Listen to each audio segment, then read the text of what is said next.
Hey folks, Nathan here. This is Nate's Favorite Deck Building Games, and we're still taking a look at the DC deck building game at this point. This time, we're taking a look at the actual DC deck building game, Multiverse Box. You can be forgiven for thinking it's just a box, but it is a multiverse box, and the multiverse refers to a new gameplay type and some new cards to be found in this box. It's not a standalone product. You can't just play this by itself. But you can take this and play with multiple sets, which not only are you playing with its new cards, but that you can store all in this one box. And it is designed to be able to hold all current material. So let's open it up and look what the design of the inside of this storage box actually looks like.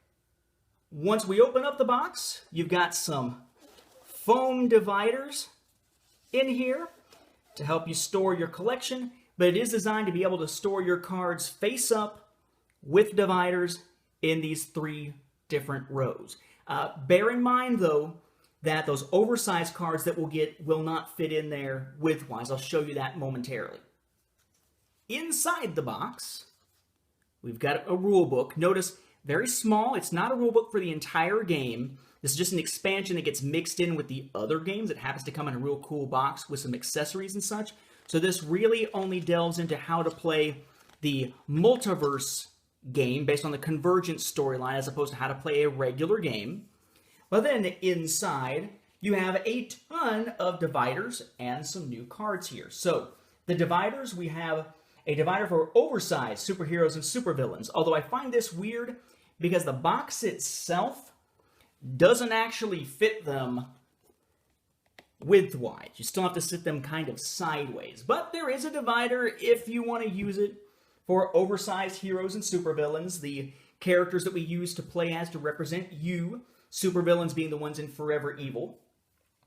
We then have a divider for punch, where they can all go together, vulnerability, kick, and weakness that any of the games have. Then you have dividers for each of the sets that have been released so far: Original, Heroes Unite, Forever Evil, and Teen Titans. Bear in mind that presumably the upcoming Confrontation set will have its own divider included in it. They've said the plastic dividers will come with the sets as they're released now. We then have Crisis Expansion 1, 2, and 3. We then have the crossover packs 1 through 6, Justice Society of America, Arrow, the television series, Legion of Superheroes, Watchmen, the Rogues, and Birds of Prey. We have a divider for promos, although there aren't really very many promos for this game that aren't the oversized cards. Multiverse for the cards from this new set. Randomizer also deals with this new set. We then have one divider for the Rivals game, if you got that two-player game. We have new Randomizer Cards, kind of set off to the side here. We then have a new group of cards, not a lot of them, 19 main deck cards here. There's 14 of the randomizers, if you're curious. We have a total of 11 event cards. And then we have a new type of location, 7 oversized multiverse location cards. Location cards usually wind up getting acquired and played, and when they're played, they're an ongoing effect, but it's under the control of the person that had that card in their deck. Not for multiverse locations. They don't belong to an individual. Now, I know this is going to sound a little weird, like I've taken playing the Legion of Superheroes crossover pack just a little too seriously, but we've kind of just done some time travel here. Everything up to this point in the video was recorded right after the Multiverse Box came out. Now, it's been a matter of a couple of months, and we're going to be able to take a look at what's inside. I'm going to talk you through the way this multiverse game mode works. So, first off, how does it look once everything is in there? Basically, this is it.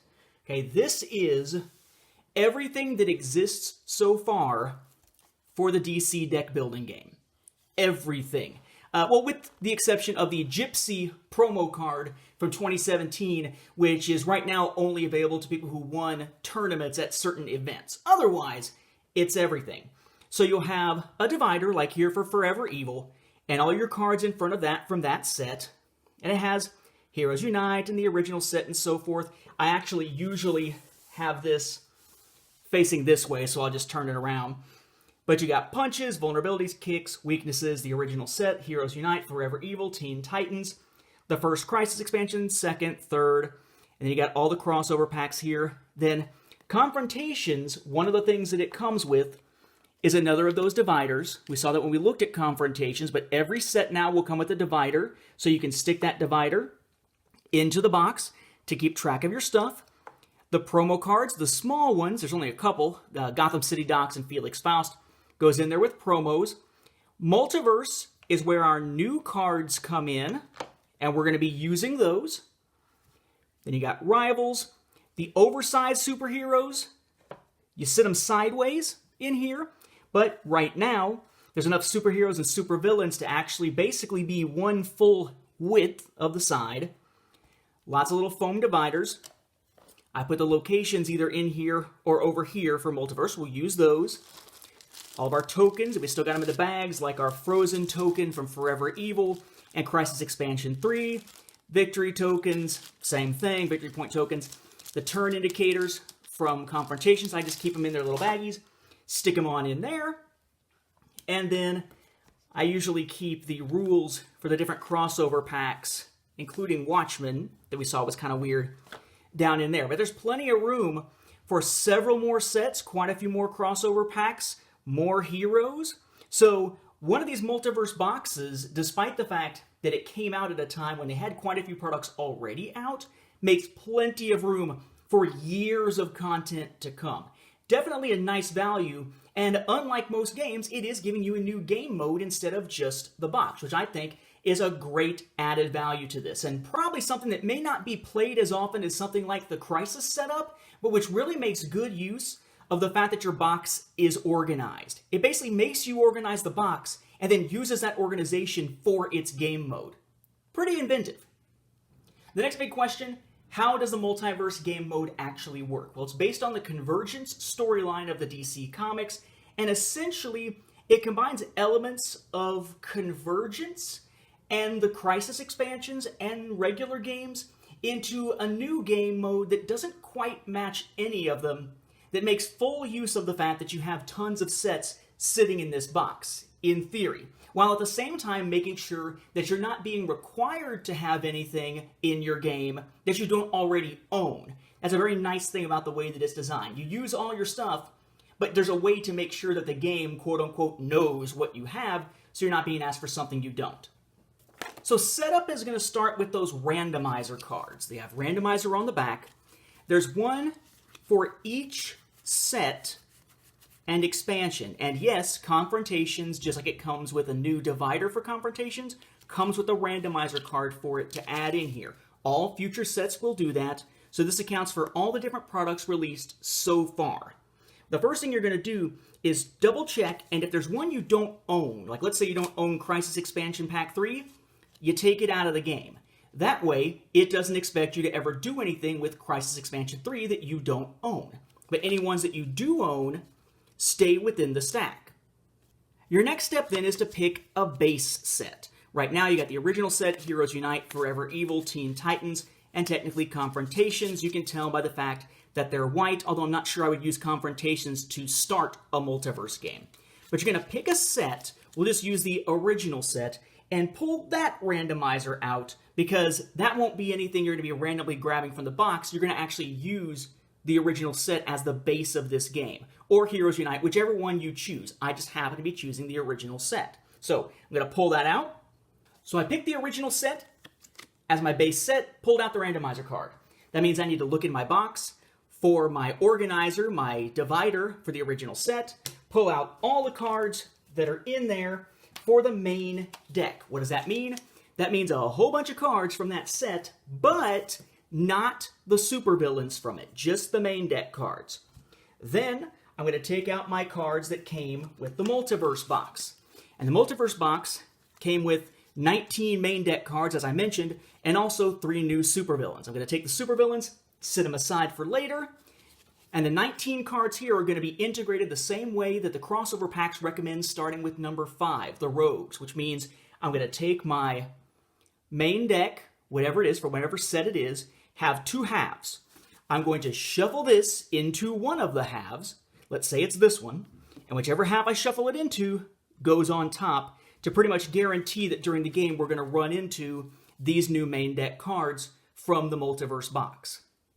And while it doesn't really make a difference, I am expected then to use the punches and the vulnerabilities and the kicks, along with the weaknesses from whatever set it is that I pulled the main deck from. In general, though, really the only difference tends to be the artwork on them, but it's a thematic thing. Next, I'm going to pull out my event cards, which are these ongoing things that are happening as an event, and I'm going to take Convergence, which always starts at the top, okay, always starts at the top of the stack. I'm going to shuffle the rest of these, stick Convergence on top of it, and stick it down here at the end of the lineup. For the sake of expediency, I'm going to move the kicks because it can get a little bit confusing. Just bear in mind that generally you're going to be playing this on the regular table, not necessarily on a playmat, because you're going to need a little bit of extra space, folks. You're going to have a regular lineup coming from the main deck.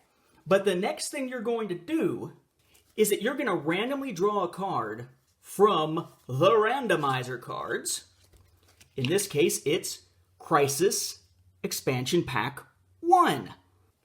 And having pulled that, I'm going to sit it over here next to the event card, and I'm going to go into my box full of a ton of cards and randomly pull 5 main deck cards from this expansion and make another lineup underneath. So we have our regular lineup here.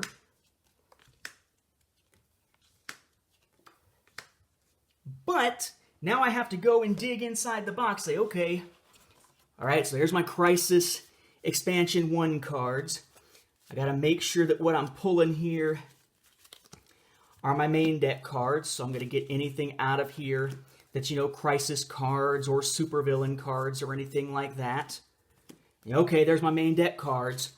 Now we're going to randomly draw 5 of them and create a second lineup. That is basically your event lineup because it's based on one random set that's not the regular set. That's why you pulled the base set that you chose out of the randomizer cards, because they're already all in use. Next up, I need to grab my Multiverse location cards, which do not count as regular location cards. They're oversized, and I'm going to randomly give each player a location. So let's say we got 2 players. Maybe one is Flashpoint Gotham City and the other is Fawcett City. These are locations inside the multiverse. Now I need to do some more sorting, and I'm going to pull out all, and I mean all because there's a crap ton of them, all of the oversized superhero and supervillains that I have from all of my sets. And I'm going to pull out all the Crisis ones, leaving me with just the regular ones, regardless of whether it's an oversized supervillain or superhero. All I'm pulling out is the Crisis ones.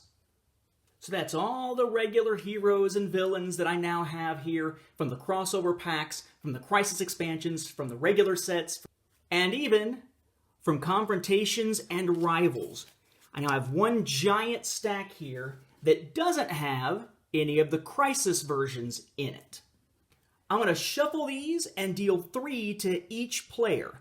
The player is going to look through the 3, choose 1 as theirs, and discard the other 2.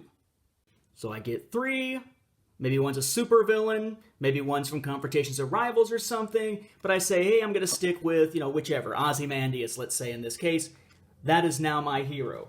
Other person does the same thing, draws 3. Maybe they wind up with, I don't know, Stargirl, Alan Scott, and Black Lightning. Like, I like the TV show, I'm going to go with Black Lightning. But each person just keeps 1.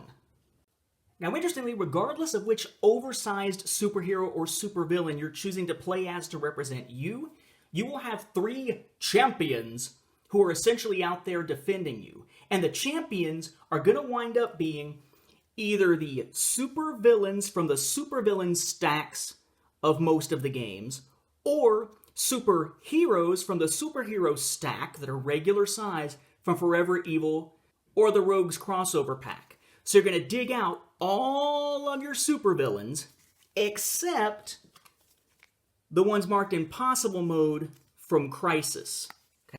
So we got all the supervillains from the original set, Heroes Unite and Teen Titans. We got all those superheroes for the superhero stack from Forever Evil. And we've got them all from Legion of Superheroes, Arrow, the television series, Legion of Superheroes, The Rogues, and Birds of Prey. We just don't have any from Watchmen, because Watchmen didn't have any. Same thing with Convergence, and same thing with Rivals, whereas we're not grabbing any of the Impossible Mode ones from the Crisis sets. So any crossover packs and any regular base sets, you're grabbing them all. So now you got this giant stack of supervillains and superheroes from supervillain and superhero stacks from playing the game, and now you're going to separate them by cost into stacks. And that sounds insane until you realize that really the only stacks of cost that you need are cost of 9, 10, or 11 for a standard game, 9 and 10 for a short game, or 10, 11, and 12 for Impossible Mode, which is when you can actually add in the ones from the Crisis expansions if you want. So let's say we're going to play a standard game. We're going to take this giant stack and separate it out so that we have a stack of cost 9, of cost 10, and cost 11. So here we are, stacks of 9, 10, and 11 cost from all of those sources. And in a standard game, for your champions, every player is going to get 1 from each stack. For a short game, you'll get a 9, you'll get a 10, we ignore 11, we don't even need to pull those out when we're separating them. For an Impossible Mode game, we would be using 1 from the stack of 10, 1 from the stack of 11, and 1 from another stack that I did not pull in this case of 12. Either way, it's 3 champions. It's just a question of whether it's 2 or 3 of them, and whether we're talking about 9, 10, 9, 10, 11, or 10, 11, 12. Either way, mid-range power superheroes and supervillains to act as the champions to protect your oversized card supervillain or superhero that represents you. What each player then has to do is take your cards, put them in cost order of 11, 10, and then 9 is going to be face up on top. Kind of like a little miniature supervillain or superhero stack. And this is going to go right next to your multiverse location. So in front of you, you've got a location, and you've got your stack of champions with the lowest cost one face up, and the other one's face down underneath it with the most powerful one on the bottom. You also have your oversized superhero card somewhere off to the side to represent you, and of course you'll have your deck made up of your vulnerabilities and punches as always. Now, you may remember that earlier I set aside 3 supervillains that came from the Multiverse Box. They don't get mixed in with the others. These are essentially enemies for this scenario. So we're going to take these and do kind of a similar thing. Most powerful, which is Deimos on the bottom. Telos, mid-power, in the middle. On top, face up, with the lowest cost there, Brainiac. These are going to then essentially be like a supervillain stack to go after. They're the masterminds, so to speak, not to borrow a term too much from Watchmen, but the masterminds watching the whole Convergence event and sort of cackling maniacally in the background at these events and how it's wiping out all those heroes and villains who are all fighting amongst themselves. Now, there are 3 different ways to win this game. First, you're going to be going after other players' champions, going after their little stack of 3 of the supervillain and superhero stack cards, their little miniature stacks. The way this will work is similar to confrontations to a degree. Okay? You're always going to have to target the player to your left, and the player to your right is always going to be targeting you, going after that particular player's stack, their stack of champions, not to be confused with the breakfast of champions. In this case, they'd be going after the calculator there, who is a cost of 9 for whoever is off to the right over here. So, to go after them, you play all the cards in your hand until your hand is completely empty. You've built up as much power and anything else that you're going to do. Your hand is completely empty. And then you decide you're going to go in for a confrontation and you announce it. Notice that you don't have to announce a confrontation at the beginning of your turn, as in some different versions of the game. But if you do have a card that says confrontation to give you an ability that only happens in a confrontation, then you have to have declared it before the card can be played. So go ahead and declare it early. So you go after the other player, they're playing their cards, which may perhaps include some that do the block ability or something if we grab some cards from rivals into the mix at some point, or if we grab some from confrontations, and assuming you can take down that individual's champion, then you'll whittle your way down, not on the same turn, but whittle your way down through multiple turns of taking out their champions until the champions are all gone. So let's say that our Black Lightning player over here is going to go after our Ozymandias player's The Calculator over here. So let's say he manages to defeat The Calculator, okay? So when the Calculator dies, so to speak, or is defeated, okay, the attack from the first appearance kicks off, and it winds up hitting everybody except the person whose champion was just defeated. It does happen mid-turn. This is not a between turns kind of thing when you're flipping up a card or anything. It's just as soon as they're defeated, boom, it's kind of like that last gasp of breath lashing out at thee. The defeated supervillain then goes into the discard pile of whoever defeated them so they can be used later as one of their minions. You know, just like any other regular card that's played. And at the end of the current player's turn, the player that lost their champion flips up the next one, but it doesn't do the first appearance attack. The first appearance attack thing happens when they die, not when they flip up. But it is important to note that you're not flipping up that champion again until at the end of the turn, not the moment that the previous champion died. Now, on the off chance that you've lost all of your champions, when the last one is defeated, you take your multiverse location and turn it face down. That means that there is one of the victory types, the last man standing victory type, that you will not be allowed to win with. But you do still have other ways that you could be successful. Now, what's interesting is that while you're going after the other players and trying to knock out their champions so that they'll flip their multiverse location over and that area has basically been conquered, you could also be going after Brainiac and the other two supervillains for the big event that's going on, and you have the dynamic aspect of the events and the randomizers. So this is the regular lineup. When cards are gone from the regular lineup, they refill at the end of the turn just like they always do. But not the ones from the event lineup. When all these cards here have been acquired, the ones that were pulled from the Crisis Expansion Pack 1, what then happens is that this event is gone, a new event flips up, this card is removed, a new randomizer card is pulled, Rivals, and we then go into the box and grab 5 main deck cards from Rivals, or whatever the new one is, and create a new event lineup.